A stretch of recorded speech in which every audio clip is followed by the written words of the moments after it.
Bueno, a ver, vamos a rezar, perdón. En el nombre del Padre, del Hijo y del Espíritu Santo. Amén. Padre, Amén. en el cielo, santificado sea tu nombre. Venga a nosotros tu reino. Tu reino, hágase tu voluntad en la tierra como en el cielo. Danos hoy nuestro pan de cada día. Perdona nuestras Ofensas como también nosotros perdonamos a los ofensas. no nos dejes caer en tentación, líbranos del mal. Dios te salve María, llena eres de gracia, el Señor es contigo. Bendita eres entre todas las mujeres. Bendito es el fruto de tu vientre, Jesús. Santa María, Madre de Dios, ruega Señora por todos los pecadores, ahora y en la hora de nuestra muerte. Amén. Oh Espíritu Santo, donde Dios del alto, fuente de agua brotante de vida eterna, desciende y mora en nuestros corazones, los verdaderos adoradores del Padre, condúcenos a la plenitud de la verdad, transfórmenos en testigos de Jesús para llevar su nombre hasta los confines de la tierra. Amén. En el nombre del Padre, del Hijo y del Espíritu Santo. Amén. Bueno, a ver, entonces, la última clase nos quedamos en la página 297 del libro. Y vamos a empezar con esta página, ¿sí? Habíamos dejado a Jesús en la cruz y ya habíamos visto cómo Mateo, Marcos y Lucas nos hablan de la muerte de Jesús. Ahora nos falta Juan. Entonces vamos a leer Juan 19:30, por favor.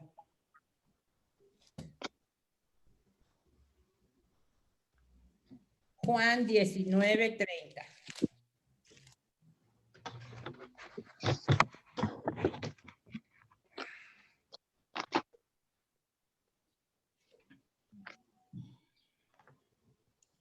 Tenemos ahí con título en negrilla, muerte de Jesús.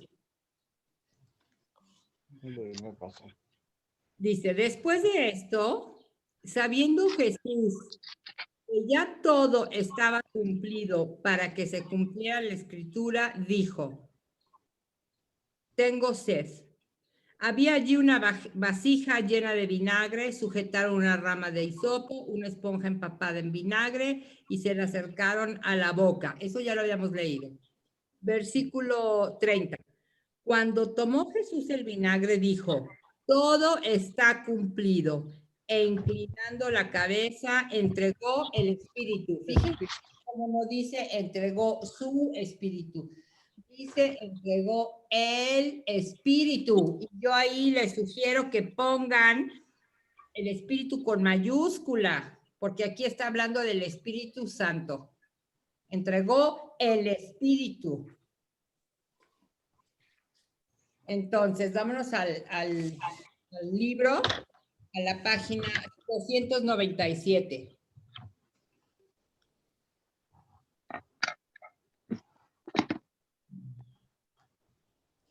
Aquí Juan nos dice, está terminado. Esta es la última palabra de Jesús en el Evangelio de Juan. Está terminado. San Juan, para expresar con precisión su idea, utiliza el cual indica la realización plena de la obra y de la misión. O sea, Jesús, en su naturaleza humana terrestre, ya realizó todo lo que tenía que realizar. Está terminado, ya cumplió con su misión, ya cumplió con todo lo que le había pedido el Padre. Ya terminó. Y entonces Jesús inclina su cabeza tranquila y serenamente. ¿Se acuerdan que los otros tres evangelistas Jesús moría con algún grito? En cambio aquí con Juan, Jesús serenamente, tranquilamente. Él da su vida voluntariamente, nadie se la ha quitado. Él entrega su vida.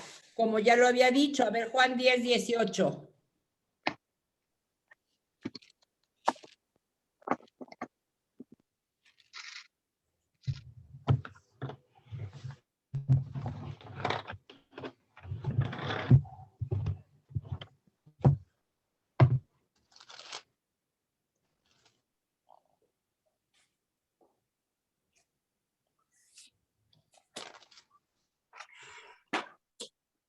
No, Juan 10:11. A ver, Juan 10. No, sí, perdón, sí, Juan 10, 18. Dice, nadie me la quita, hablando de su vida, nadie me la quita. Yo la doy voluntariamente. O sea, esta es la diferencia. O sea, Jesús no muere porque lo matan. Jesús muere porque voluntariamente entrega su vida en determinadas circunstancias, pero él voluntariamente la entrega. No se la arrebatan, sino que la entrega libremente. Y luego seguimos ahí mismo. Tengo poder para darla y poder para recobrarla. Esa es la orden que he recibido de mi Padre. Recibió la orden de entregar su vida y ya la acaba de realizar. Luego vamos a leer Juan 10, 11.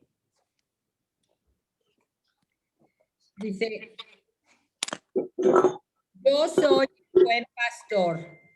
El buen pastor da su vida por las ovejas. Da su vida. El buen pastor da la vida.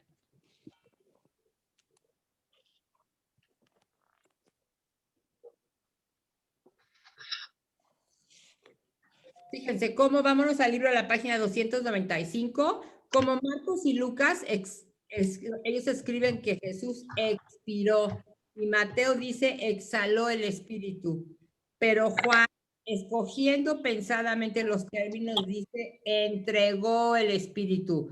Para Juan, todo sucede simultáneamente. Para Juan, Jesús muere, resucita, asciende, recibe el espíritu y lo entrega instantáneamente. Esta es una nueva expresión hondamente significativa, estoy otra vez en el libro, con un doble valor y un doble sentido. En el sentido obvio, Jesús expira, entrega su alma y muere, en el sentido como más obvio. Pero en el sentido profundo, Jesús, una vez consumada su obra, que ya la terminó, ya hizo todo lo que le mandó el Padre, entrega, comunica el Espíritu, el don de Dios, que ha conquistado con la donación voluntaria de su vida. O sea, Jesús no podía entregarnos el Espíritu hasta después de que hubiera donado su vida. Y entonces, por eso, en el momento en que la entrega, en ese momento nos entrega el Espíritu. Acuérdense que en Juan, en el Evangelio de Juan, Jesús siempre está hablando a un nivel como diferente de los que lo escuchan, ¿no? La samaritana, recuerden cuando estaba hablando con la samaritana, recuerden que la samaritana hablaba de agua, pero del agua, el agua que bebemos. Cuando Jesús le dice, el agua que te daré, el que bebe el agua que voy a dar, no volverá a tener sed jamás. Pero está hablando del agua del Espíritu, el Espíritu Santo es el símbolo del Espíritu Santo, de eso está hablando Jesús. Agua viva. Y la samaritana, ¿qué dice? ¿Qué piensa la samaritana? Dame de esa agua. Agua. Así ya no tengo que estar viniendo a sacar agua del pozo. Yo quiero de esa agua, dame de esa agua. O sea, son dos niveles diferentes. Aquí en el Evangelio de San Juan, o sea, aquí, perdón, en este texto que estamos analizando es lo mismo. Tiene dos niveles. El nivel como más obvio es el nivel de que entrega el Espíritu, pues porque murió. Ese es un nivel, pero el otro es que entregó el Espíritu Santo porque ya podía hacerlo, ya había cumplido su obra. La primera comunicación, esta es la primera comunicación de Espíritu Santo, coincide con el instante augusto en que Jesús, entregando su vida, regresa al Padre, en Juan, en el Evangelio de San Juan. La primera entrega del Espíritu en el Evangelio de San Juan coincide con el momento en que Jesús muere.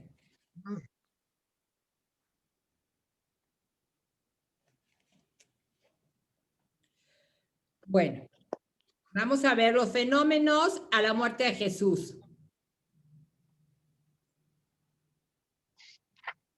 Página 299. Los tres sinópticos, Mateo, Marcos y Lucas, nos dicen que hay una oscuridad mientras Jesús está en la cruz. Vamos a leerlos. A ver, en la página 299 del libro. Ahí tenemos a los tres sinópticos. Marcos nos dice, y llegada la hora sexta, se produjo una oscuridad sobre la tierra entera hasta la hora novena. O sea, Marcos nos dice desde la hora sexta, o sea, desde que subieron a Jesús a la cruz, hasta la hora novena, o sea, hasta las 3 de la tarde, hasta que muere, hay una oscuridad sobre la tierra entera, no solamente sobre esa zona, no solamente sobre Jerusalén, sino sobre la tierra entera. Mateo nos dice lo mismo. Y Lucas nos da algo, nos dice algo más.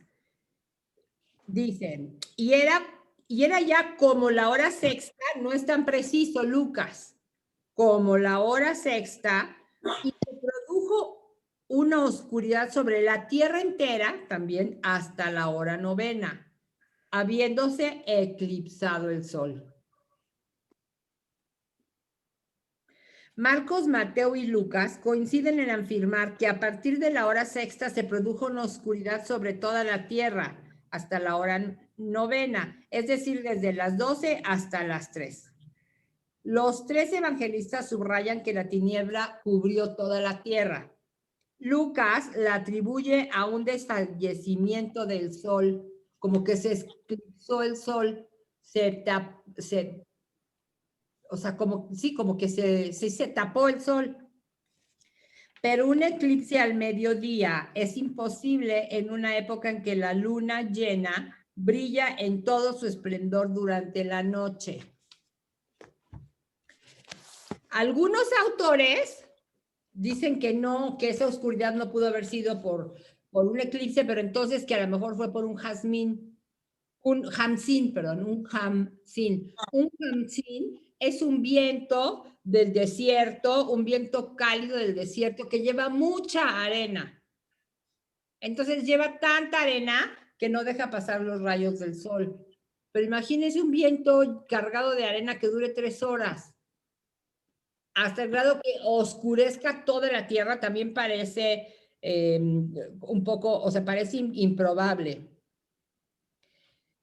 Podría ser que providencialmente Dios pusiera ese hamsin en esas horas que Jesús pasó en la cruz. Podría ser.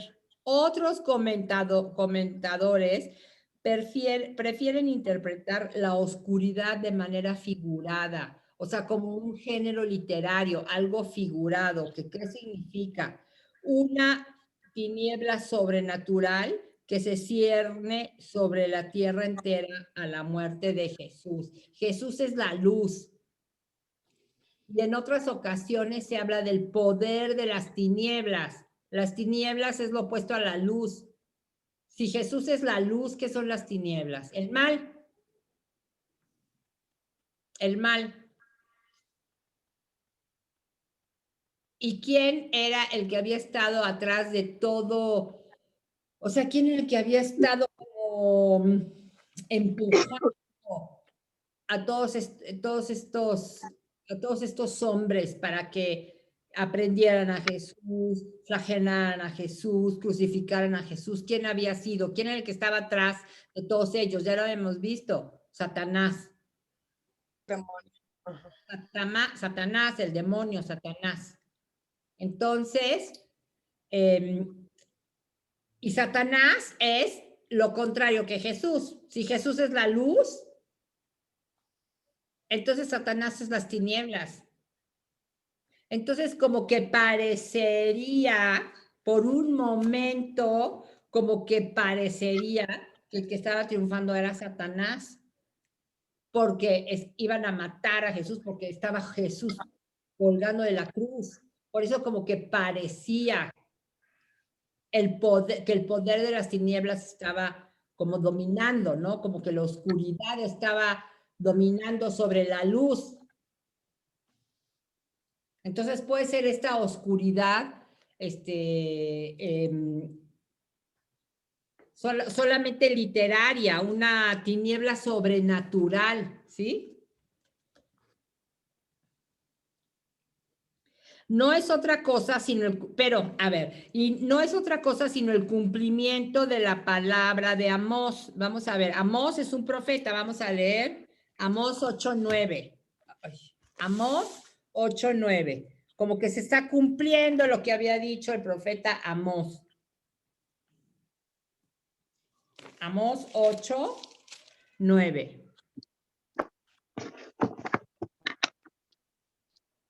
Amós es un profeta que vivió en el siglo VIII antes de Cristo, en el reino del norte, en Israel.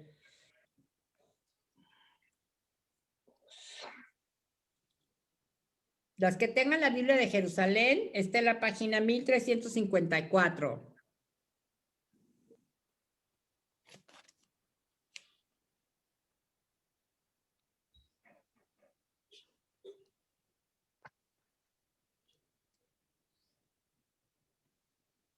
Dice, aquel día, oráculo del Señor Yahvé, haré ponerse el sol a mediodía y en plena luz del día cubriré la tierra de tinieblas.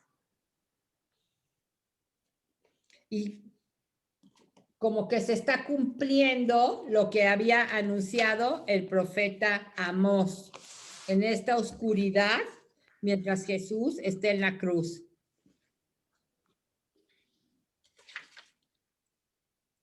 Pero haya sido una tiniebla real o no, esa oscuridad que dura lo que duró Jesús en la cruz y termina cuando Jesús muere, es portadora de un profundo pensamiento religioso.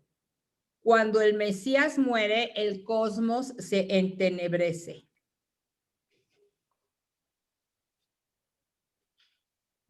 Y más que cuando Jesús muere, es cuando Jesús está en la cruz y está sufriendo en la cruz y hasta que muere, porque en cuanto muere, resucita. Y entonces el triunfo ya está dado, ¿no? Pero fíjense qué bonito y qué impresionante. Cuando el Mesías muere, hasta el cosmos se entenebrece, porque Dios es el creador de todo. Y que esté sufriendo Jesús, que es Dios, provoca que hasta el cosmos, o sea, tiene repercusiones hasta en el cosmos, no solo en la vida del hombre, sino en todo el cosmos. Cuando el Mesías muere, el cosmos se entenebrece. Esa tiniebla es un reclamo de la naturaleza al crimen que está cometiendo la humanidad. Está muriendo el más inocente de todos. Es más, el único verdaderamente inocente es el que está muriendo. En lugar de nosotros, todos los demás seríamos los que deberíamos de morir, porque todos los demás somos pecadores. En cambio, el único que nunca cometió pecado es el que está muriendo por nosotros. Entonces se está cometiendo un crimen, la humanidad entera está cometiendo el crimen. Más aún, esa oscuridad simboliza el mundo antiguo, el mundo del pecado. Como que en ese momento Jesús está cargando con el pecado de todos nosotros. En ese momento está como presente en la cruz el pecado de todos los que habían existido antes, de todos los que existían en el momento de Jesús, en el momento que estaba sucediendo, y de todos nosotros que todavía ni siquiera existíamos. Todo el pecado de todo el mundo está presente ahí. Ese es el que Jesús está cargando. Entonces, ese es el mensaje teológico. Pero ese mundo está destinado a terminar con la muerte del Señor. Porque el momento en que Jesús muere, en ese momento Él entrega su vida por nosotros. En ese momento el precio está pagado. En su lugar, surgirá un mundo nuevo, un mundo luminoso, un mundo redimido gracias a la muerte salvadora de Jesús. Por eso, en cuanto Jesús muere, a las 3 de la tarde termina la oscuridad y viene la luz. Porque el mundo del pecado ya acabó. O sea, pecado, el precio del pecado ya está, de la humanidad entera ya está pagado por Jesús.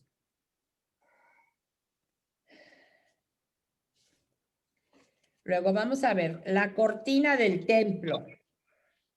Mateo, Marcos y Lucas nos dicen que que se rasgó la cortina del templo. A ver, vamos a leer Marcos, ahí en la página 300 del libro. Y la cortina del templo se rasgó en dos. De arriba hasta abajo, o sea, la mitad y desde arriba hasta abajo. Lo mismo nos dice Mateo. Y Lucas nos dice que la cortina del templo se rasgó por en medio. ¿Qué es esto? ¿Qué significa esto? La cortina del templo es, o bien la que ocultaba el Santo de los Santos. A ver, ¿cómo era el templo de Jerusalén? Recuerden cómo era el templo de Jerusalén. En el templo era una construcción muy grande que tenía patios y que en el centro tenía un lugar que se llamaba el Santo de los Santos. En el Santo de los Santos, en un principio, estuvo el arca de la alianza. Y entonces los israelitas creían que la presencia de Dios estaba ahí en el arca de la alianza, y entonces el arca de la alianza estaba como guardada en ese lugar, en el Santo de los Santos.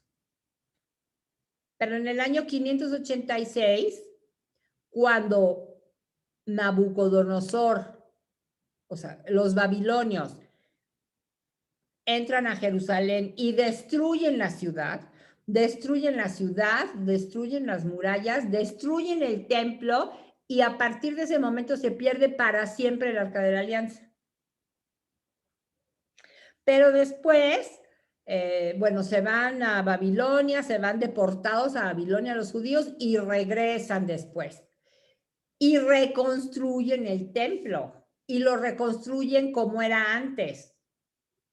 Bueno, no con el mismo esplendor, es un templo mucho más sencillo y humilde, ¿no? El primero era el templo de Salomón, este segundo templo es un templo mucho más sencillo, pero vuelven a construir el Santo de los Santos, aunque ya no hubiera el Arca de la Alianza. Y este segundo templo fue el que conoció Jesús, ya hermoseado antes por el rey Herodes, pero entonces ese templo también tenía el Santo de los Santos, y ahí estaba la presencia de Dios.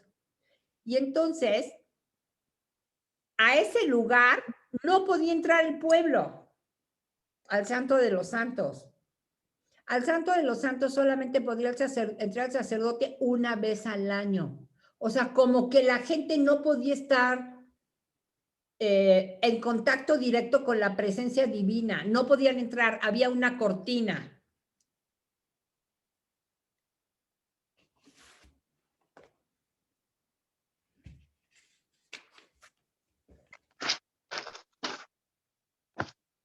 A ver, entonces vámonos a la página 301. La cortina del templo es o bien la que ocultaba al Santo de los Santos, que es lo que les acabo de explicar, es decir, la parte más interna del templo donde habitaba Yahvé, o bien la que separaba el templo mismo del patio, ocultándolo a las miradas de las gentes, judíos y más aún paganos.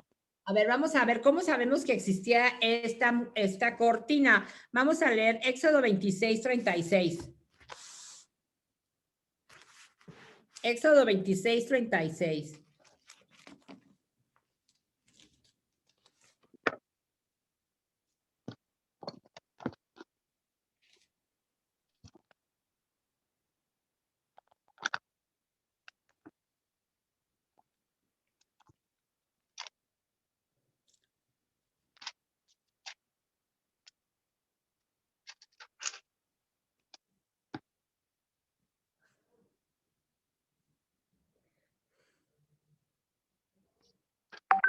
Éxodo, ¿qué, perdón? 26:36.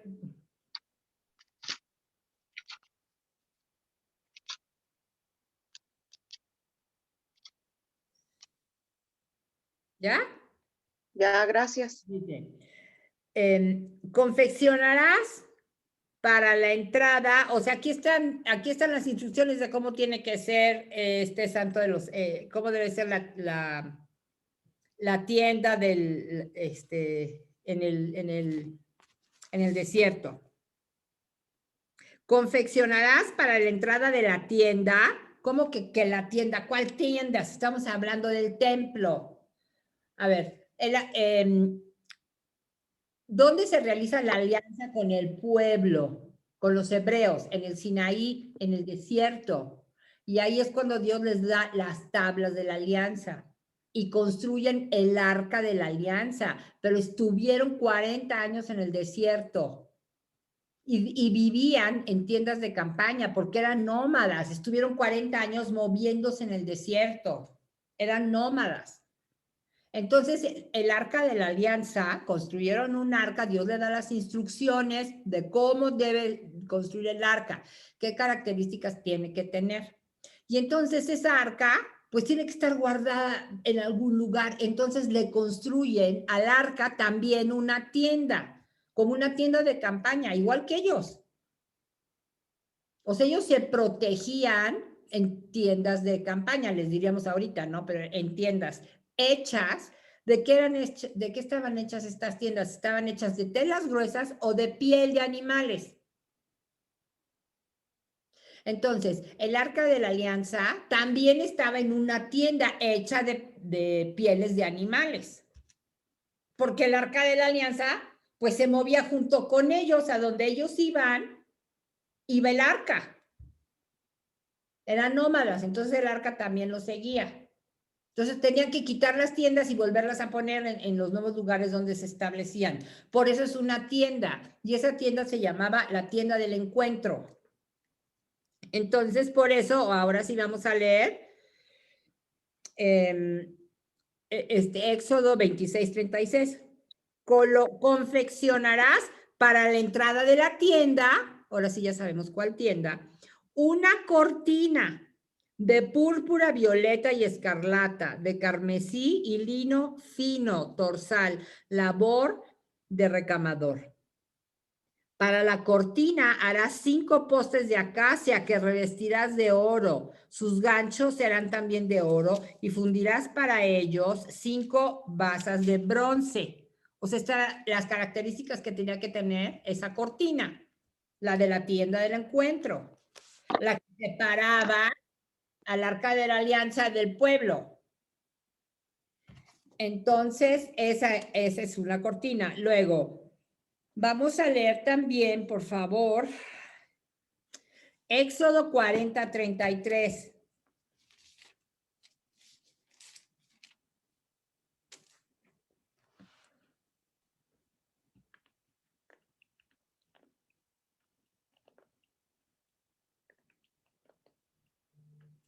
Por fin alzó el atrio que rodeaba la morada y el altar y colgó el tapiz a la entrada del atrio. O sea, a la entrada del atrio, separando también a la tienda de la gente. Bueno, entonces, entonces nos regresamos al libro. Algunos autores piensan que la rasgadura de la cortina del templo no responde a un hecho materialmente histórico. Yo también creo que no responde a un hecho histórico, sino que es solo expresión de una doctrina. O sea, esto de que se rasgó la cortina del templo tiene un significado, es la explicación de una doctrina. A ver, vamos a ver Hebreos 10:19. Hebreos 10:19.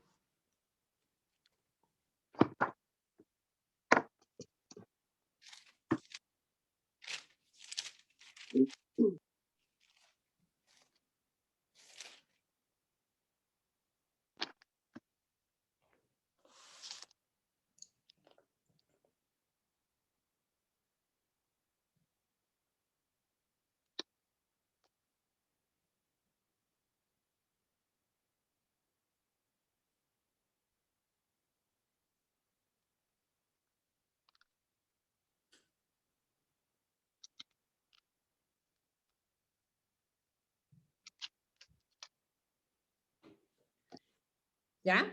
Tenemos pues, hermanos, plena confianza para entrar en el santuario. O sea, nosotros ya podemos entrar al santuario gracias a la sangre de Jesús. O sea, nosotros ya podemos entrar al santuario gracias a la sangre de Jesús. ¿Por qué? Porque con la sangre nos limpió del pecado, pagó el precio de nuestro pecado. Nosotros no podíamos subir al cielo porque por pecadores. Ahora, como ya pagó el precio de nuestro pecado, entonces ya podemos subir al santuario, ¿no? Gracias a la sangre de Jesús, siguiendo este camino nuevo y vivo que Él inauguró para nosotros a través de la cortina, es decir, de su cuerpo. O sea, el arca el santo de los santos era el lugar donde habitaba Yahvé. Y no podían entrar, la gente no podía entrar. Y nosotros ya podemos entrar a donde habita Dios, al cielo, gracias a que Jesús entregó su vida por nosotros. Como que en ese momento, o sea, es como una metáfora, se rasga la cortina, ya podemos penetrar gracias a que Jesús entregó su vida por nosotros. Ahora, otra cosa, también se rasga la cortina en otro sentido. Imagínense, en el templo solo el sacerdote podía entrar a ese lugar y solamente una vez al año. Y nosotros podemos, o sea, para nosotros ya se quitó esa cortina. Cada vez que vamos a misa estamos en contacto directo con Jesús, estamos en el mismo lugar en el que está Dios. Cada vez que comulgamos estamos en contacto directo con Dios. Cada vez que el sacerdote consagra estamos frente a Dios. Cada vez que estamos frente al Santísimo Expuesto estamos frente a Dios. Dios está en el sagrario y podemos acercarnos todos los días cada vez que queramos. Entonces, en ese sentido también, como que se rompe la cortina que nos separa de Dios.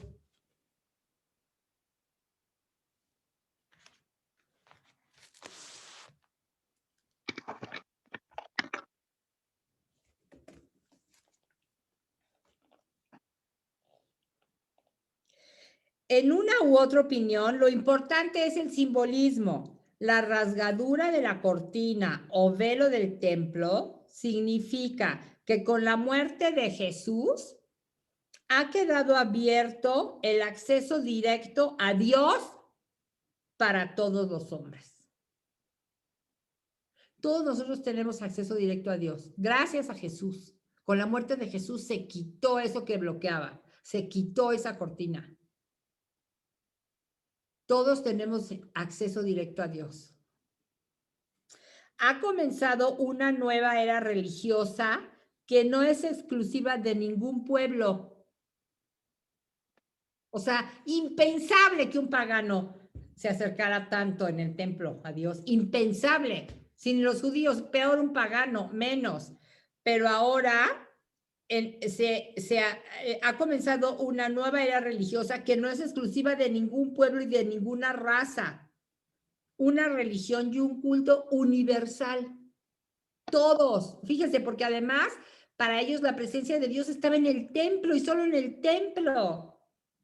Entonces, imagínense qué triste los que vivían en Alejandría, o los que vivían en Babilonia, o los que vivían en otros lugares.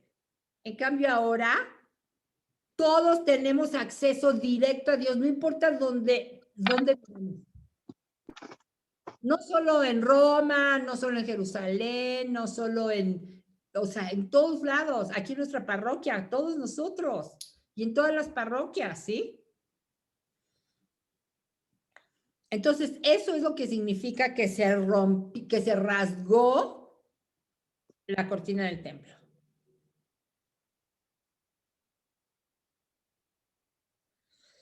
Luego, terremoto y resurrección de los muertos.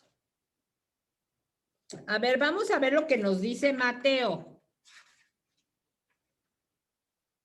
Esto nos lo dice Mateo y solo Mateo. Vamos a leerlo. Mateo 25, no es cierto. Mateo 27, 51b.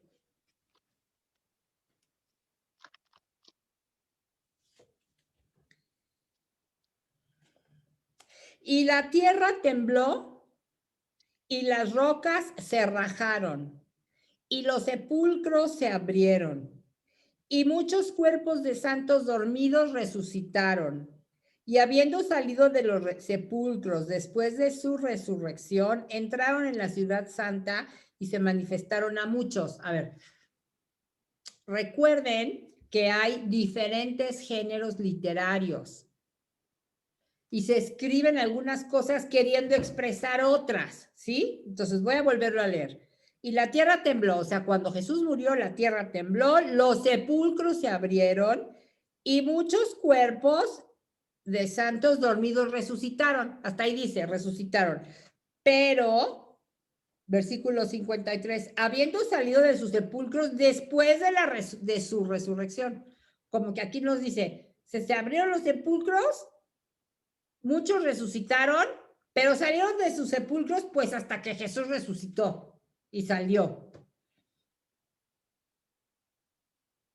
Y entraron en la ciudad santa y se manifestaron a muchos. A ver, vamos a ver cómo podemos interpretar este texto. Vamos a ver en el libro, página 302. Estamos sin duda en presencia de un género literario particular. A ver, ¿qué es el género literario? Recuerden, ¿qué es el género literario? Acuérdense que de este ejemplo que me parece que ya les había puesto, se los voy a volver a repetir. Imagínense que yo les doy a ustedes de regalo esta bolsita, una bolsita dorada, se las regalo y está muy linda, tiene su cierrecito, pero esta es la envoltura, es una cajita de regalo, imaginen que tienen un moñito aquí. Y te la regalo. Pero el regalo no es la envoltura, el regalo es lo que viene adentro. Ese es el verdadero regalo. No te puedes quedar con la cajita. Si yo te doy un regalo, por muy bonito que esté envuelto el regalo, con un papel precioso, con un moño precioso, con una tarjeta divina, ¿verdad que lo abres?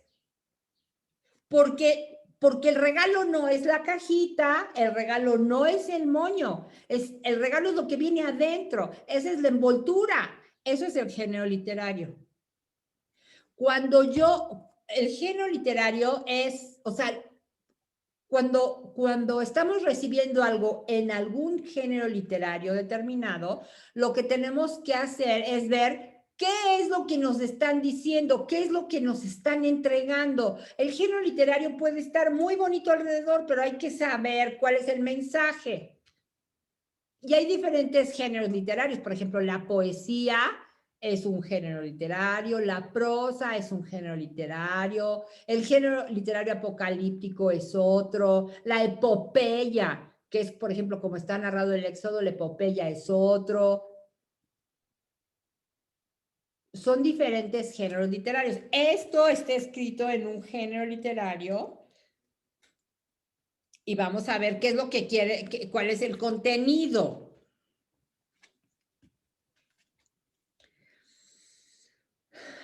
Página 302. Para los evangelistas, el día de la muerte de Jesús fue, bajo muchos aspectos, el cumplimiento del día de Yahvé anunciado por los profetas. Acuérdense que los evangelistas escriben sus evangelios mucho tiempo después de la muerte de Jesús. El que lo escribe más pronto es Marcos en el 65, o sea, 35 años después de la muerte de Jesús. Luego Lucas 75, en el 75, o sea, 45 años después. Mateo en el 80, 50 años después. Y Juan en el año, entre el año 90 a 100, 60 años después. Entonces, no es lo mismo lo que vivieron los apóstoles y lo que sucedió en ese momento, lo que la gente vio que sucedió en el momento de la muerte de Jesús, es una cosa. Pero los evangelistas, cuando escriben su evangelio, ya tuvieron tiempo de reflexionar todo lo que sucedió a la luz del Espíritu Santo. Entonces, como que ya se dan cuenta mejor de lo que sucedió. Entonces, el día de Yahvé es un día que había sido anunciado por los profetas, el día de Yahvé. Y entonces, vamos a leer ahorita algunos textos. Y entonces, los evangelistas cuando escriben esto piensan aquí se cumple lo que había sido anunciado por los profetas. Este es el día de Yahvé. Entonces, vamos a ver qué es lo que dicen los profetas acerca del día de Yahvé. A ver, vamos a ver Amós 8, 9 y 10. No, ese ya lo vi. Mejor Amós 9, 1 al 2. A ver.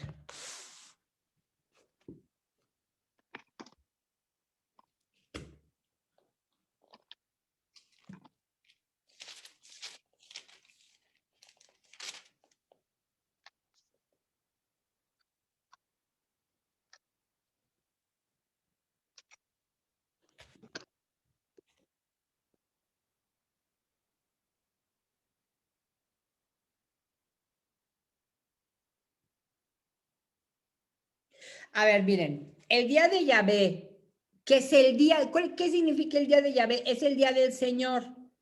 A ver, y voy a leer otra vez 8, Amós 8, 9, y luego me voy a pasar a 9, 1. 8, 9, ya lo leímos, pero fíjense lo que él creía que iba a ser el día de Yahvé. Aquel día, oráculo, aquel día, ¿cuál? El día de Yahvé, oráculo del Señor Yahvé, haré ponerse el sol a mediodía y en plena luz del día cubriré la tierra de tinieblas.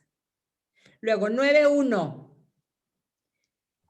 Aquí en el día de Yahvé, vi al Señor en pie junto al altar que decía, sacude el capitel y que se desplomen los umbrales, rómpelos en la cabeza de todos ellos. O sea, es algo muy drástico. Aquí también es, sacude el capitel, se está hablando de un temblor. En el día de Yahvé, el profeta Amós. A ver, vamos a ver, Sofonías 1:15.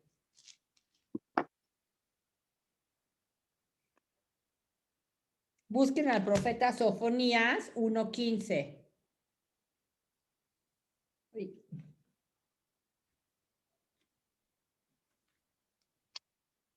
Sofonías es el cuarto libro del Antiguo Testamento de atrás para adelante.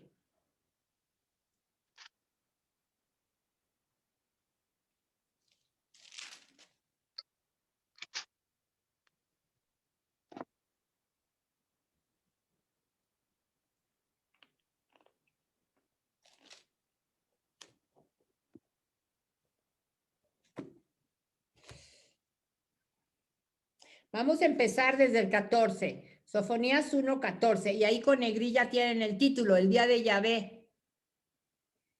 Se acerca el gran día de Yahvé. Se acerca, viene a toda prisa.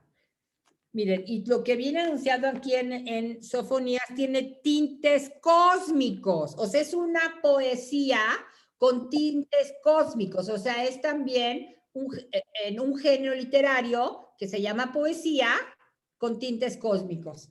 Que nosotros no lo entendemos tanto como poesía porque está traducido del hebreo al español y se pierde, pero vamos a leerlo.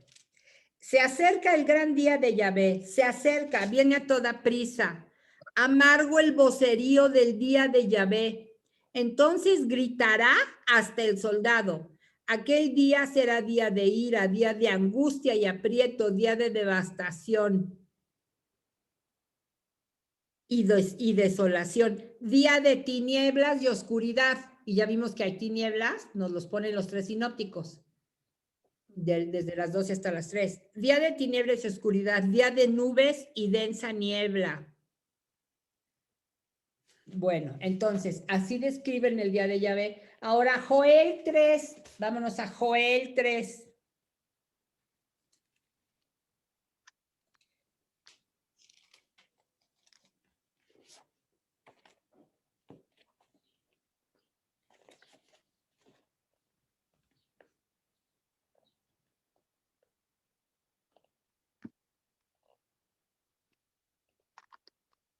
3:4. Joel 3, capítulo 3, versículo 3 al 4.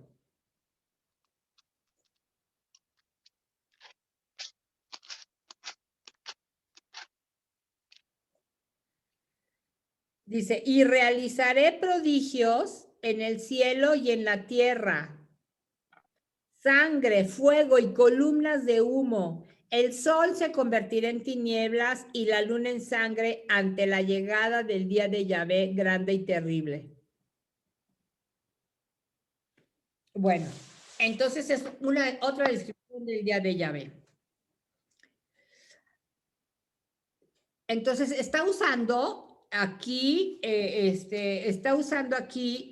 Mateo como que un género literario parecido.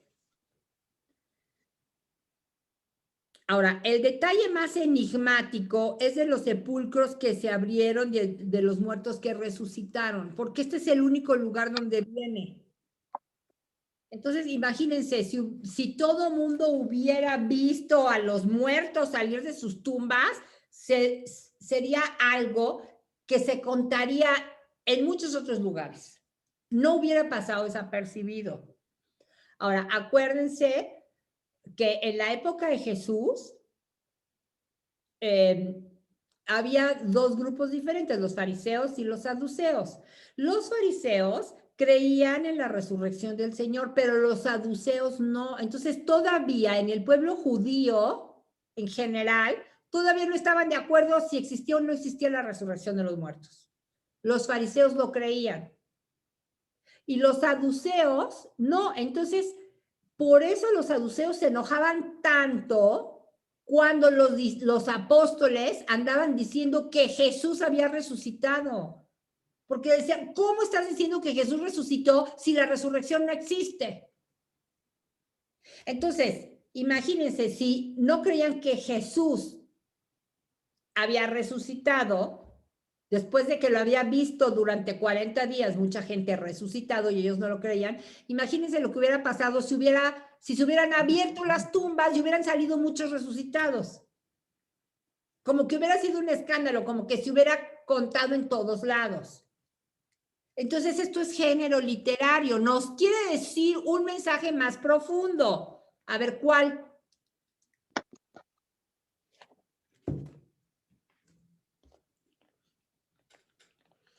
Entonces, estoy en la página 302 del libro. El detalle más enigmático es el de los sepulcros que se abrieron y el de los muertos que resucitaron. Es útil ponderar los detalles de la descripción tomada a la letra para obtener una interpretación correcta de este pasaje difícil. 1. El viernes a la muerte de Jesús se abren los sepulcros y muchos cuerpos resucitan. Eso cuentan primero el texto.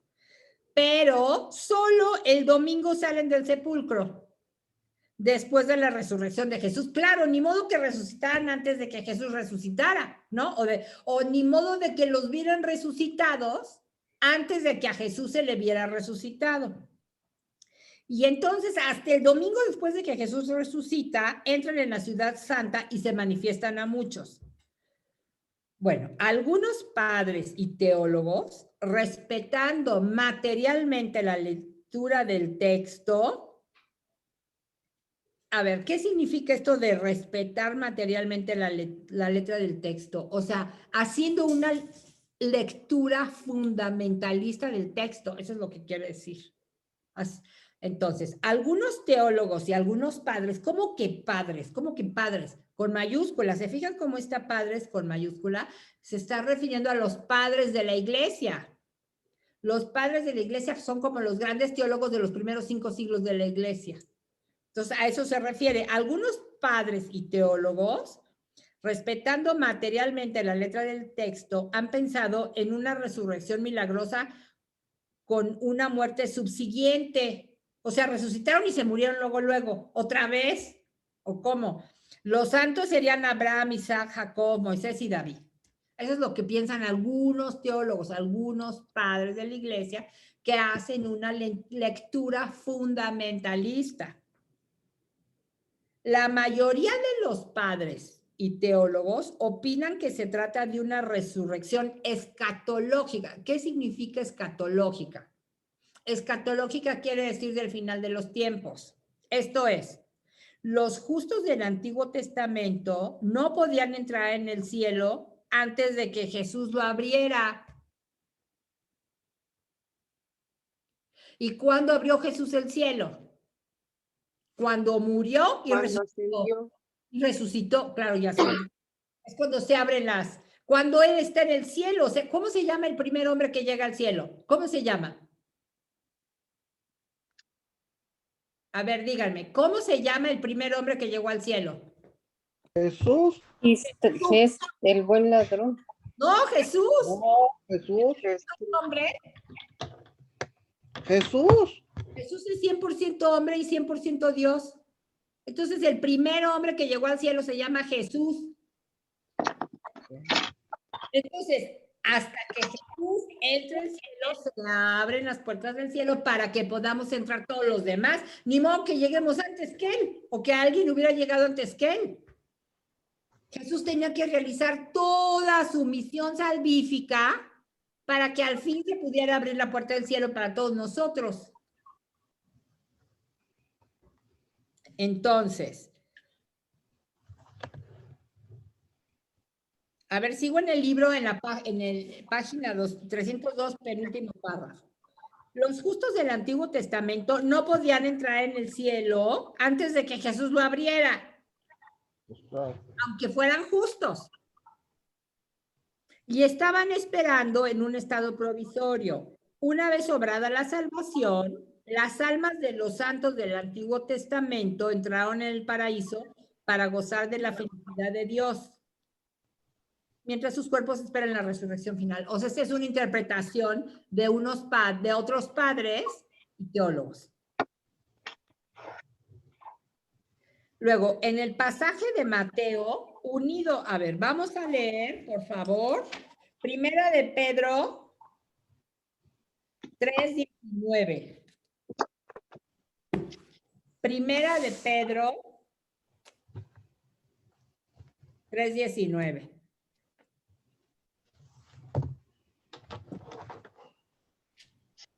¿Es en dónde está su, Ceci?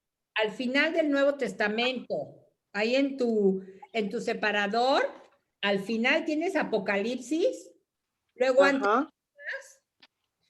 Ok. luego antes Primera, Segunda y Tercera de Juan, y antes Primera y Segunda de Pedro.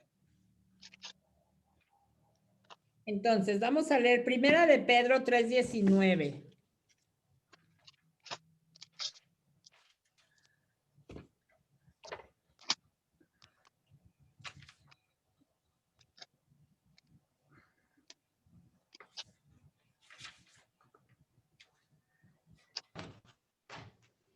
Vamos a leer desde la negrilla, ¿ya lo tienen? 9, ¿no? Primera de Pedro, ¿qué? 3:19. 3:18. 3:18. Ok. Yo ahí con negrilla tengo la resurrección, Lista. descenso a los infiernos. Sí. Sí. A ver, nada más que quiero aclararles algo. Miren.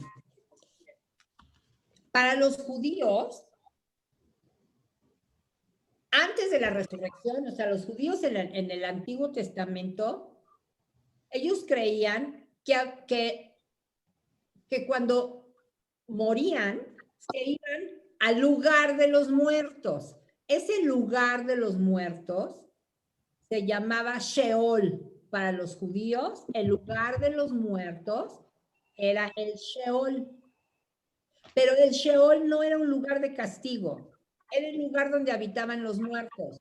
Los buenos y los malos y los regulares, o sea, todos los muertos habitaban en el Sheol. Y el Sheol para los judíos era un lugar que estaba abajo de qué no sé, pero estaba abajo. Bajaban al Sheol. Los muertos judíos bajaban al Sheol. No estaba bajo el lugar de los muertos. Les repito y les hago hincapié, no era un lugar de castigo. Era el lugar donde habitaban los muertos. Bueno, eso para los judíos. Luego, para los griegos, también había un lugar donde habitaban los muertos. Y ese lugar donde habitaban los muertos se llamaba el Hades, con H, el Hades. Y tampoco era un lugar de castigo. Era el lugar donde se iban los muertos. Y ese Hades era subterráneo. Y en el Hades vivían los buenos, los malos, los regulares, los canarios, los perros, los gatos, los caballos, todos los muertos. Era como una ciudad subterránea. Había ríos, había de todo para los griegos. Pero también estaba abajo. Y para los romanos, que hablaban latín, o sea, los judíos que hablaban arameo, por eso le decían Sheol, para los griegos, Hades, que hablaban griego. Los romanos, también los romanos creían que había un lugar para los muertos, un lugar donde habitaban los muertos. Y ese lugar donde habitaban los muertos también era abajo, también bajaban. Y entonces, como estaba abajo, se llamaba inferi.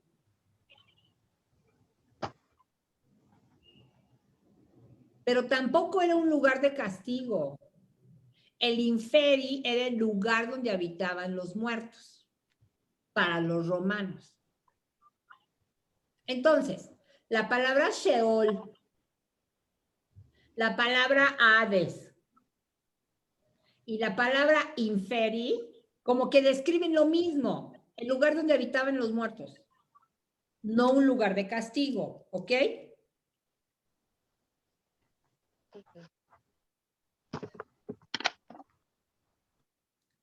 A ver, entonces vamos a ver aquí qué dice Pedro.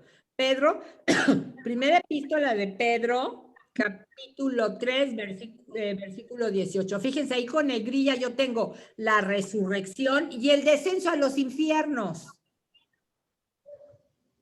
Versículo 18. Pues también Cristo, para llevarnos a Dios, murió una sola vez por los pecados.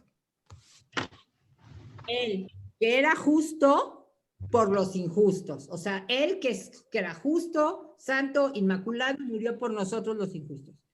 Y murió en la carne, pero fue vivificado en el espíritu, o sea, resucitó. En el espíritu también fue a predicar a los espíritus encarcelados en otros tiempos incrédulos, cuando les esperaba la paciencia de Dios en los tiempos en que Noé construía el arca. O sea, como que aquí Jesús, miren, les voy a decir, Jesús, hubo un momento en que los discípulos predicaban que Jesús había resucitado y entonces los saduceos decían, no puede ser porque la resurrección no existe. Lo que pasa es que Jesús no murió.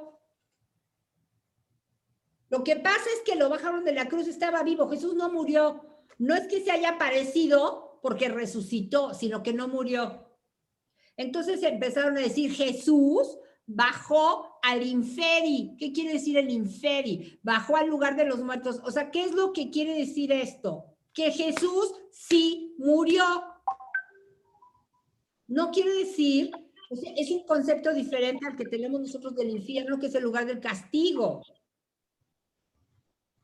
O sea, por supuesto que Jesús no estuvo en un lugar de castigo, sino lo que quiere decir esto es que Jesús, que estaba vivo, o sea, Jesús murió, o sea, Jesús murió y resucitó, o sea, sí murió, bajó al inferi, o sea, al lugar de los muertos. Lo único que quiere decirnos esto es que Jesús sí murió.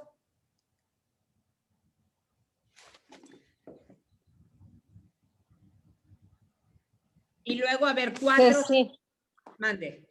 Quiere decir que Jesús solo bajó al lugar de los muertos de acuerdo a la creencia judía, pero la creencia católica sí descendió a los infiernos. No, a ver. 4:6, déjame leer otra vez, primera de Pedro 4:6.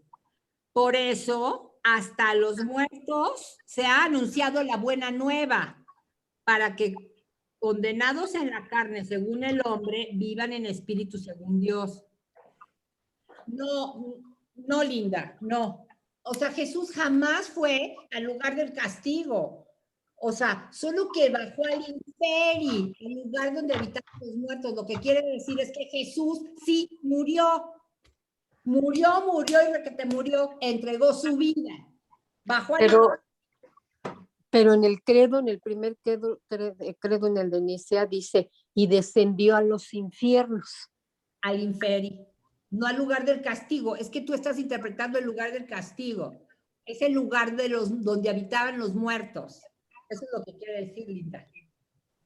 O sea, no que Jesús bajó a los infiernos donde están todos los demonios y las almas condenadas, no. Quiere decir que Jesús murió. Y que estuvo como en el lugar de los muertos, pero no de los condenados. O sea, por eso les hice esta explicación antes. O sea, el infierno viene de la palabra inferi, que era como un mundo inferior, o sea, inferior de abajo, eso quiere decir. Inframundo.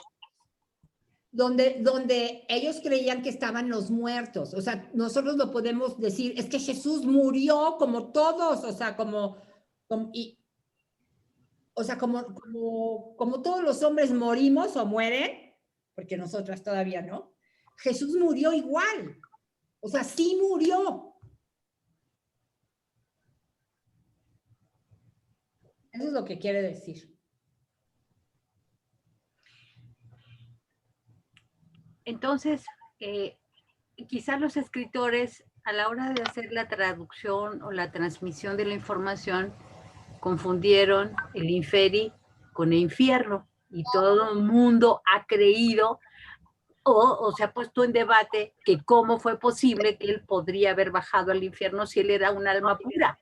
Es que fue evolucionando el lenguaje. Así es, ¿no? Evolución. Por eso, hace 2000 años, era inferi. Era el inferi, pero era el lugar de los muertos. O sea, lo que quiere decir es que sí, Jesús murió y requete murió, tan murió que bajó al lugar de los muertos. O sea, como todos los demás hombres. Esta palabra es una palabra como teléfono descompuesto. Y a lo largo del tiempo la deformaron. Entonces el inferi se fue transformando en el infierno, que es el lugar de castigo. La deformaron, la palabra. Pero en un principio era, por eso les hice la explicación del principio. Los judíos pensaban que los muertos iban al Sheol. Los griegos pensaban que los muertos iban al Hades y los romanos pensaban que los muertos iban al inferi. Por eso les dije, es el lugar de los muertos, no es el lugar del castigo. O sea, en ese contexto y en ese tiempo no era el lugar del castigo. Se iban a ese lugar todos los muertos, los buenos, los malos, los regulares, los gatos, los caballos, todos los muertos. Ok. ¿Sí? Entonces, ¿es un teléfono descompuesto o deformidad de la palabra? Pues es que mira, el lenguaje está evolucionando, no es que sea deformidad de la palabra, sino que el lenguaje es algo vivo que va cambiando. Pero fíjate, fijémonos cuántos de nosotros hemos tenido la inquietud de cómo que bajó a los infiernos, si era un alma pura. Tan importante estudiar. Y qué bueno, gracias por esa aclaración. Jesús el santo, santo, santo. Es Dios, santo, santo, santo. Perfecto, inmaculado, el santo que es Dios. ¿Cómo va a bajar al lugar del castigo, al lugar de los demonios? Pues sí, pero... decir otra cosa. La realidad es que eso de bajar, o sea, ni el cielo está arriba, ni el infierno está abajo. Es como una situación. Es una localidad. No es una localidad porque no está en la geografía. No me puedes decir un lugar geográfico donde no me puedes encontrar en un mapa dónde está el infierno y dónde está el cielo. ¿No? El cielo es donde está Dios, la cercanía a Dios, la cercanía con Dios. Y el infierno es la lejanía. Lo que pasa es que como somos seres humanos y estamos sumergidos en el tiempo y en el espacio, queremos acomodarlo. Y por eso decimos que Dios está en el cielo, arriba. Por eso subió al cielo. Sí. Y por eso bajó al infierno, al inferi. ¿Sí? Sí, Ceci, Sí. hace algún, bueno, cuando estaba como párroco el padre Javier, nos explicó algo así como lo que tú nos estás explicando. Claro, no con tanto detalle como tú lo estás haciendo, pero nos decía que cuando Jesús bajó a los infiernos, bajó, tomó de la mano a Adán, a Isaac, a Abraham, a Jacob, A y ver, lo sacó de ahí. déjame acabar de leer el libro. Vámonos al libro, por favor. Pero fíjate lo que me acabas de decir. Abraham, un hombre de fe, que abandonó todos los otros dioses para tener solamente como Dios al Dios él, al Dios único. Que Dios le pidió que le entregara a su hijo y Abraham no dudó y se lo Ajá. iba a sacrificar. ¿Tú crees que un hombre así merece estar en el infierno? Por supuesto que no. Pues no. Estaba en el inferi, o sea, es una manera de hablar en el lugar de los muertos, y entonces cuando Jesús muere, todos esos ya pueden Ahí va. al cielo. O sea, es que como tú dices, no podía subir nadie al cielo hasta que subiera Jesús. Entonces, por eso es que él baja a los infiernos por estas almas, ¿no? Bueno, vamos otra vez Para a la rescatar. 302 a la mitad. Algunos padres y teólogos respetando, bueno, perdón, no, abajo. La mayoría de padres y teólogos opinan que se trata de la resurrección escatológica. Esto es, los justos del Antiguo Testamento que no podían entrar en el cielo antes de que Jesús lo abriera y estaban esperando en un estado provisorio. Una vez obrada la salvación, las almas de los santos del Antiguo Testamento entraron al paraíso para gozar de la felicidad de Dios mientras su cuerpo se espera en la resurrección final. Este pasaje de Mateo, unido a Pedro, que es el que acabamos de oír, alude al artículo de nuestro credo y descendió a los infiernos. Al morir Jesús, participó de la suerte común de todos los mortales. Murió como todos, como todo hombre. Murió igual, porque Jesús es 100% hombre y 100% Dios. Pero murió como cualquier hombre. Sí. Muy linda. Ahora me surge una duda. Entonces, ¿por qué la Iglesia Católica no toma, si sí existió ese lugar en el judaísmo, ¿por qué la Iglesia no lo retomó? ¿Por qué no? A ver, déjame acabar de leer esto. Déjame acabar de leer este párrafo y ahorita hablamos de eso, Linda. A ver, entonces, este pasaje de Mateo, unido al de Pedro, alude al artículo de nuestro credo y descendió a los infiernos. Al morir Jesús, participó de la suerte común de todos los mortales. Según la terminología tradicional, bajó al Sheol, al Hades, a los infiernos, no a luchar contra los demonios, sino a reunirse a las almas de los justos que esperaban se les abriera la puerta de la felicidad eterna. Linda, es que el Sheol, el Hades y el Inferi no eran un lugar, o sea, no era un lugar.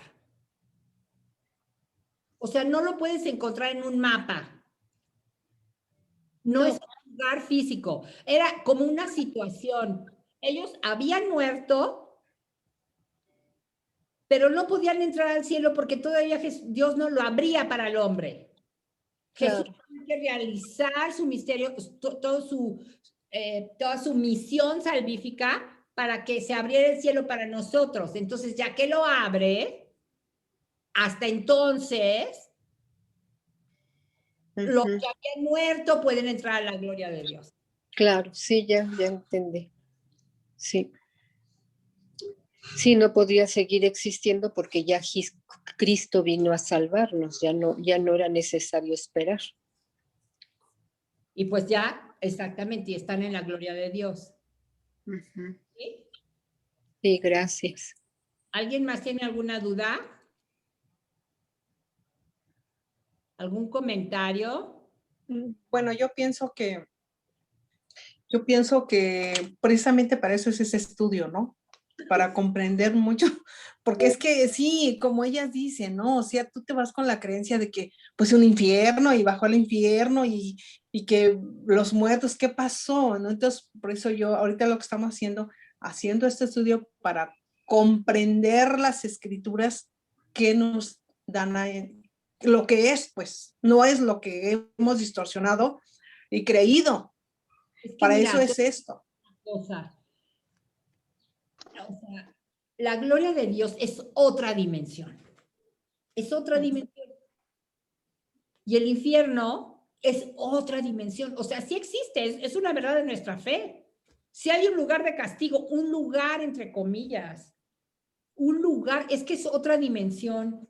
Y nosotros, como vivimos en esta dimensión, queremos a fuerza encontrar como un lugar, como si fueran las Islas Canarias, que es un lugar, o la península de, no sé, o del Sinaí, que es otro lugar. Así queremos encontrar un lugar para la gloria de Dios. Queremos decir que, ¿dónde está el cielo? Pues está allá arriba. Y el infierno, pues abajo. No, no. Es otra dimensión.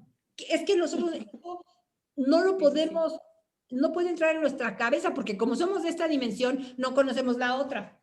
Ya cuando nos muramos y resucitemos, pues ya veremos la otra, pero ahorita no podemos. Por eso nos cuesta tanto trabajo entender esto. O sea, son Sí, como, ahorita son somos, como quien dice, dimensiones a seres donde humanos tendríamos limitados. que ir. A ver, una por una, porque no entiendo. A ver, Marilena, perdón. ¿Qué pasó? Sí, por ejemplo, ahorita somos seres humanos limitados. ¿Por qué? Porque nada más tenemos cierto límite. No podemos comprender más allá. Pues sí. Y se sigue uno preguntando lo mismo, se sigue uno preguntando, bueno, ¿y los que mueren dónde están? Y quisiera uno encontrar exactamente un lugar. En la Y gloria no de hay. Dios, que no es un lugar, y están en la gloria de Dios, quiere decir que están gozando de la presencia de Dios. Eso es lo que quiere decir. Pero no sabemos exactamente dónde, pues donde esté Dios. O sea, no es un lugar físico. Exacto. Sí. Gracias, Ceci. ¿Qué pasó, Lupita? Te decía que podríamos decir que son dimensiones, ¿no? Como tú dices, estamos en una dimensión. Probablemente cuando nos muramos entremos a otra. Y no sé posteriormente si haya alguna otra dimensión, pero en lugar de lugar, más bien, no podríamos decir que son lugares, sino son dimensiones. Es otra cosa que no entendemos, pero que cuando resucitemos ya entremos tengamos la visión beatífica, comprenderemos lo que no podemos entender ahorita. Así es lo que dicen que nosotros, como dice María Elena, que estamos limitados, que por ejemplo nosotros dicen que tenemos hay alguna, no sé, alguien que estudia ciertas cosas, dice que tenemos un tercer ojo y que si nosotros lo pusiéramos a trabajar, podríamos ver otra cosa, ¿no? Entonces, igual, no sé, pienso que podría ser que tal vez de esa manera podríamos ver otra dimensión. No sé. No, eso del tercer ojo y eso no es de Dios. No, aléjense. Miren, les recomiendo mucho que se compren todas el Catecismo de la Iglesia Católica, porque así cuando tenemos dudas, podemos ir al Catecismo de la Iglesia Católica y buscar. Por ejemplo, si tú... Sí lo tenemos, Ceci. Ah, qué bueno. Lo que pasa es que tenemos que estudiar. Bueno, no, es que eso es muy útil, porque ahí viene todo lo que debemos creer viene ahí. Entonces, si tú, por ejemplo, te pones a ver existencia del tercer ojo, o buscas en el índice, tercer ojo. Y si en el índice del catecismo de la Iglesia Católica no encuentras tercer ojo, que no lo vas a encontrar, es que no existe, no es parte de nuestra fe, no lo podemos creer. Okay. O sea, todas las dudas que tengamos así, búsquenlo en el catecismo de la Iglesia Católica. Tiene un índice muy fácil de manejar y el catecismo te lleva también a las Sagradas Escrituras.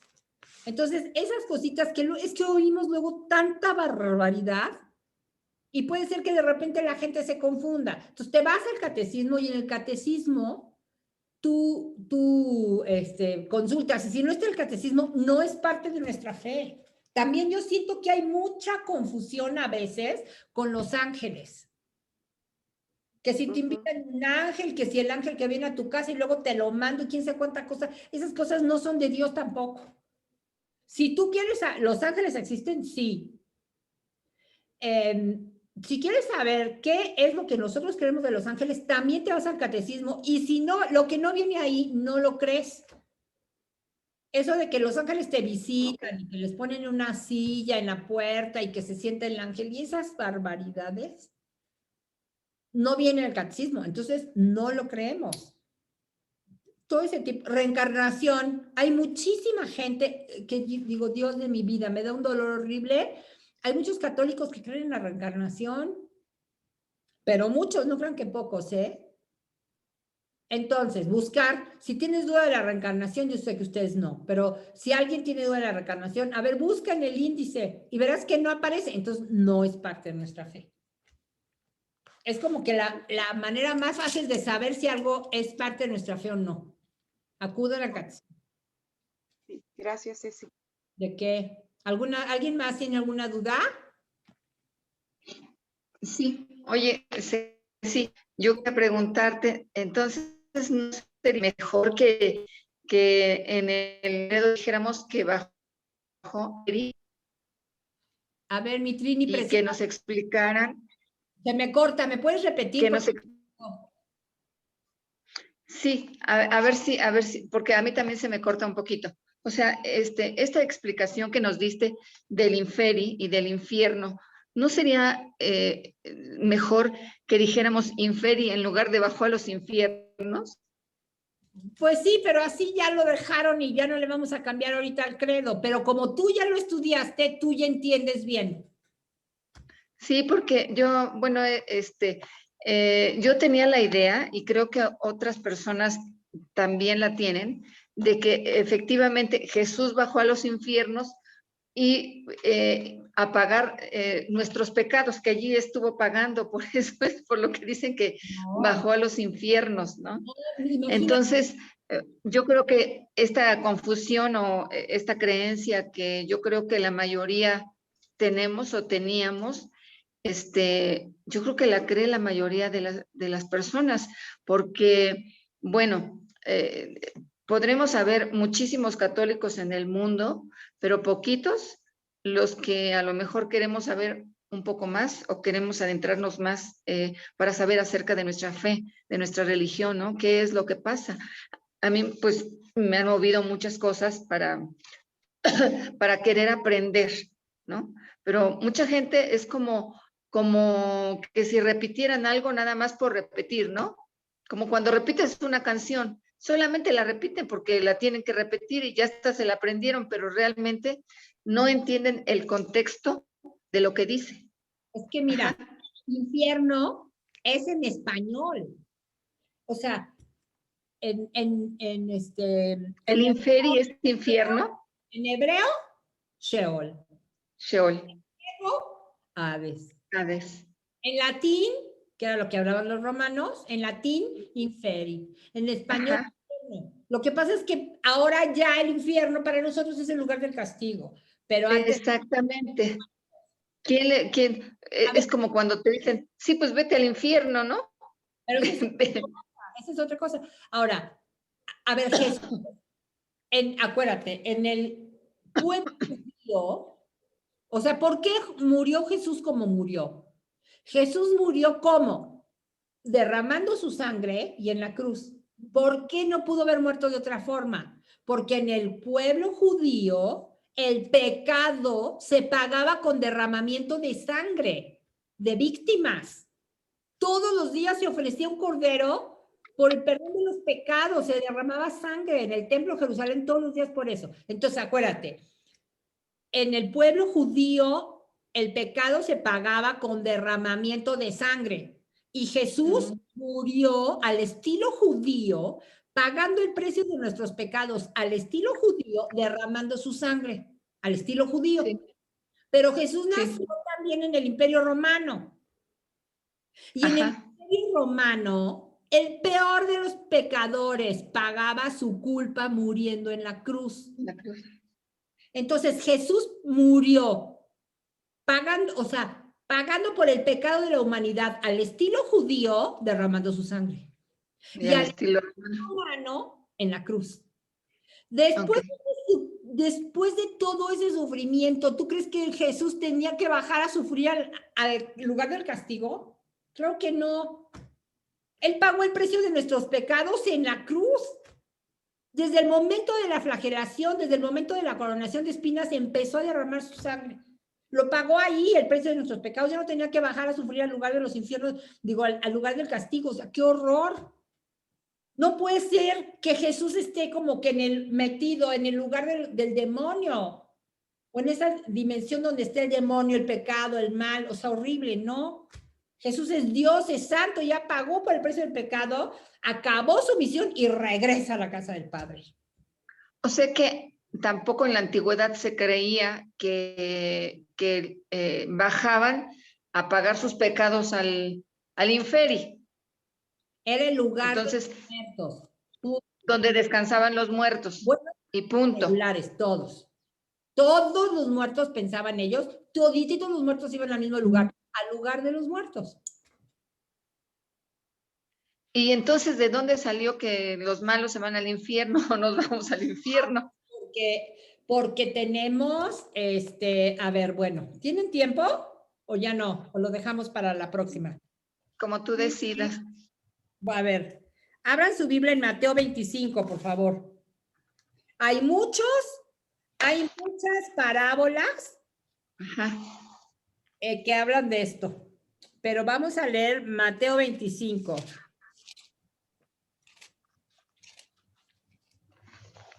Es que eso es una revelación.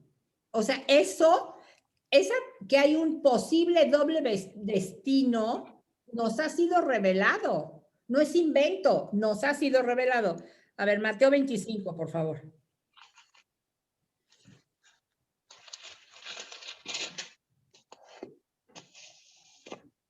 Esta es una visión apocalíptica. A ver, vamos a ver. Pero Mateo 25, ¿qué? Mateo 25, 31. El juicio final. Sí. Dice, cuando el Hijo del Hombre venga en su gloria, acompañado de todos sus ángeles, se sentará en su trono glorioso. O sea, esto se está refiriendo a la parucía, a la segunda venida de Jesús. Entonces, serán congregadas delante de él todas las naciones, y él irá separando a unos de otros, como el pastor separa las ovejas de los cabritos. Pondrá las ovejas a su derecha y los cabritos a la izquierda. Entonces dirá el rey a los de la derecha: venid, benditos de mi Padre, recibid la herencia del reino preparado para vosotros desde la creación del mundo. Fíjense, el reino, o sea, el reino de Dios está preparado para nosotros desde la creación del mundo. ¿Por qué?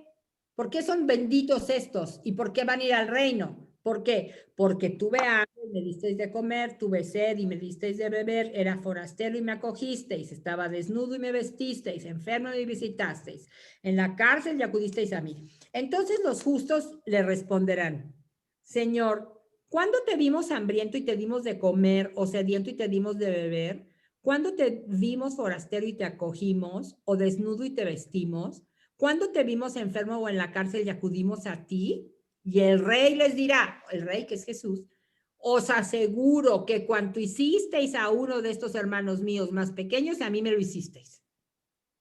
Y esos van a ir al reino de Dios, preparado para ellos desde el principio.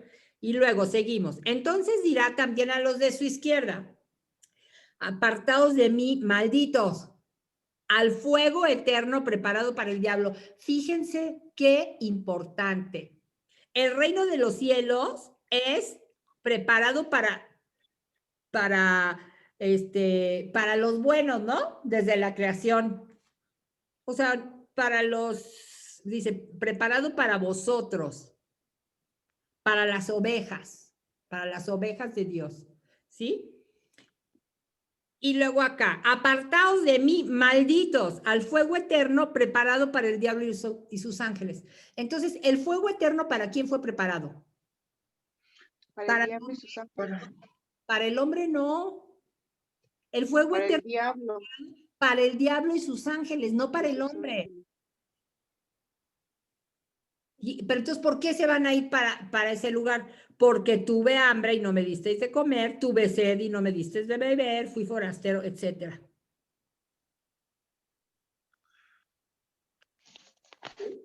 Entonces, aquí tenemos, con toda claridad, dos posibilidades. El reino de Dios y el fuego eterno. Entonces, esto responde a tu pregunta, Trini, que ¿por qué? ¿Cómo sabemos que existe esta doble posibilidad? Porque nos ha sido revelado en las Escrituras, Jesús nos lo reveló. Sí, pero aquí como que como infierno para el diablo, ¿no? Sí, pero Dios nos hizo libres. Ese es el problemón, que Dios nos hizo libres. Entonces Dios no nos va a salvar de la oreja. Claro. Yo te hice para el reino de Dios y vente para acá y de la oreja. No. Nosotros damos el sí o el no a Dios. O el no. Ajá. No, sí, pero perdón, a lo que me refería era que aquí no dice se van a ir al infierno, ¿no? ¿De dónde sacamos que iban a ir al infierno?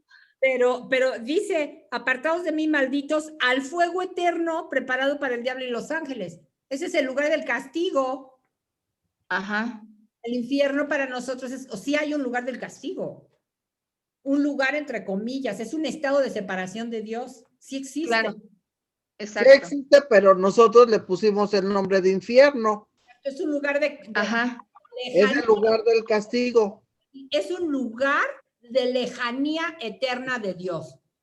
Sin Dios, punto. Sin Dios. Y nosotros fuimos creados para Dios.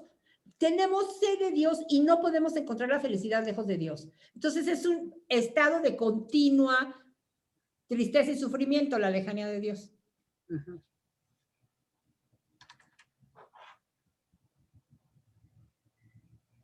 Uh-huh. Bueno, entonces la palabra es homónima. Miren, esta clase fue muy densa. Es homónima, es infierno porque viene de la traducción de inferi a infierno. Podía ser inferno, pero bueno, así quedó. Y es un homónimo porque nosotros la consideramos el infierno del pecado, del castigo de Dios, ¿no? Era el lugar donde habitaban los muertos, que estaba inferior, que estaba abajo, que se bajaba, exacto. Seguramente la semana que entra algunas vamos a venir con algún golpe emocional o físico. No es cierto, él sí bajó a los infiernos queriendo promulgar lo que ahora sabemos. Sí, ¿puedo dar una opinión? Sí, María Elena, dime. Esto del infierno y del diablo y todo eso, yo cuando leí el libro de la Divina Comedia, me di cuenta cómo este escritor le da esa idea, ese valor del infierno, esa idea del diablo. Entonces, yo creo que de ahí no sé, quienes puedan leer el libro de la Divina Comedia, de Dante Alighieri, se van a dar cuenta que posiblemente pues nuestros padres por ignorancia nos decían, es que si no te portas bien, te vas a ir al infierno. Y uno decía, ¿y qué es el infierno? ¿No? Y entonces te decían tus papás, porque a mí, pues, yo ya no tengo mamá, es que es el lugar donde hay mucha lumbre y todo se quema. Yo era una niña, o sea, de hecho, pues yo me ponía a llorar, ¿no? Decía, pues, ¿cómo, no? Y, y entonces, pues yo empecé a leer la Divina Comedia y es pues esa idea que se forma, incluso hay cuadros donde se dice dos caminos, el infierno y el cielo. Sí, pero Entonces yo de ahí, pues yo quiero pensar que de ahí hemos distorsionado y pues no hemos estudiado por flojos, no es otra cosa, pero igual como dice Trini, pues muchos católicos pues estamos con esas ideas miren, aún. la comedia es una imaginación del autor. Ujú. O sea, No hay círculos. Pero No así hay círculos. se la imaginó Dante. Brota de la imaginación de Dante, no de la revelación. Entonces, si quieren leerla, pues muy interesante y todo, pero no, o sea, no podemos creer que así es la cosa. Eso es lo que se imaginó Dante. Él no regresó para platicar. Entonces, no mezclen. Es muy impresionante, por supuesto. Sí, Y sí. todos los círculos que pinta es muy impresionante, pero no que sea la verdad. Es pura imaginación de él. Y se vale, ¿no? Nosotros podemos imaginarnos otra cosa. Nada más que tengamos bien claro cuál es la verdad revelada y cuál es y cuáles pueden ser la imaginación de cualquier autor, de cualquier literato, ¿sí? Ok.